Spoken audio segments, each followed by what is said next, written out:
को, अच्छे से अच्छे गरीब आदमी को भी चाल अगर को चलाता तो गज्जा चलाती, चाल अगर को चलाता तो गज्जा चलाती।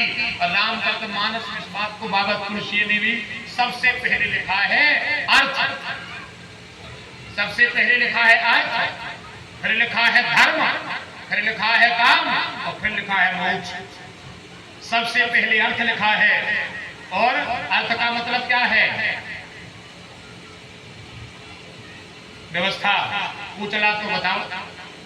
हम नंद महामहोत्सव की कथा में बैठे हैं, कन्हैया आ गए हैं मैया गैया मैया की सेवा करने, पर हमें उनका महत्व तो पता चले।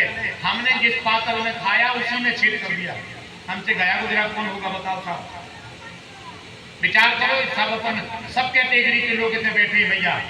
मैं उस गरीबी से गुजर के आया हूँ, मैं गरीबी से गुजर के आया हूँ, मैं जानता हूँ कि गरीबी क्या होती है। पर धन्य है गैया मैया, हर घर की रोटी गैया मैया जिम्मेदारी लेती। 70 से 75% संसार का चाल गैया मैया चलाती थी। अब सोचो कैसे चलाती थी तो हम बताएं। कबों घी बिक जाओ, कबों दूध बिक जाओ, कबों छाछ बिक गई, गोबर को खाद बिक जाओ। दो ही बेटा गाड़ी में ले गए गज्जा के, लेके चले गए पहाड़, लकड़ियां काट ले आए। 30 रुपये जाके गाँव लकड़ियां मिल गए। दे लो पशु को चारों डाल दो, बेचारे पर दीदी को खबर हो खूब के 10 गाड़ियां ईटा कटने तो तुम चले गए गुलरिया लेके, 10 गाड़ियां ईटा फटक गए, 300 रुपये तुम्हारे हो गए। दे लो पशु को चारों डाल दो। तो कौन ने चलाए विचार? बताओ कौन ने चलाए? गैया ने चलाए।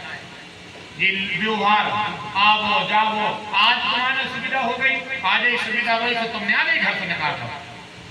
ये प्रायश्चित भोगना पड़ेगा।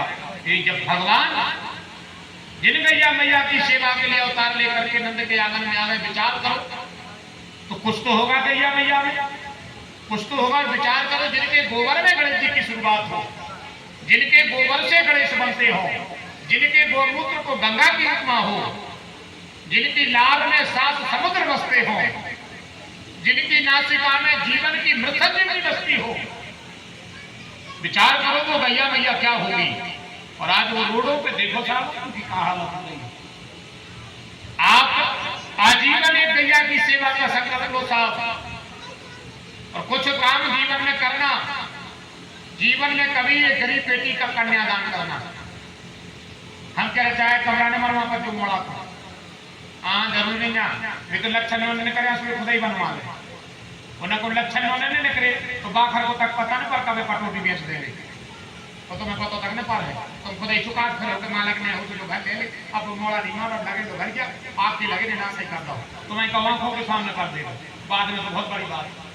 और हजारों आदमी जब बैठे हुए ना, हजारों समझ मार के माध्यम से मर गो बाप जिंदगी भर कर करके, और भैया ने 2 थपड़ी में मार खेल खत्म कर दो, घर बेच के किराए से रहने लगे पिताजी।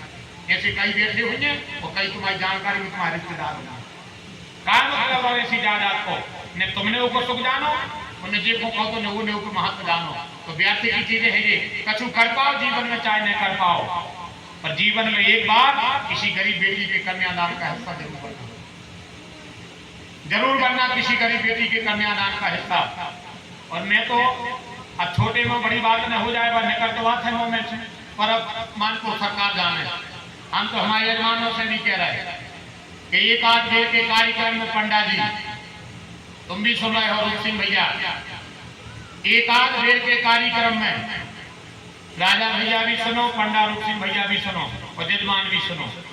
और हमारी प्रार्थना है तुम्हारों से एक बेर भर कार्यक्रम में ऐसा कर दीजो कि इंतजाम जोड़ा या बैठ जाए, बस एक बेर भर ऐसा इंतजाम यजमान अपनी सहमति देता जो इंतजाम जोड़ा या में बैठे, बिल्कुल न बैठ पाए पंत बाहर बैठे रहे, अपना पूजा को जाना धरे बाहर बैठे रहे। अपन को तो केवल एक सत्कर्म करने हैं, इंतजाम यजमान और आप लोग अपनी सहमति जताना। हम जाने ही करेंगे अगली साल, हम जाने ही करेंगे 2 साल बाद, पर समय से पहले समय दगा न दे पालू के पहले एक बार मानपुर टेकरी में हमारी ऐसी इच्छा है। और हो सकता है देखो समय का बंधन नहीं है, पर मेरी ऐसी इच्छा है कि एक बार मानपुर टेकरी धाम में जैसे ही पूर्ण आहुति होए उस दिन अपन एक गरीब कन्या की विदा भी करें। ऐसी इच्छा है, एक गरीब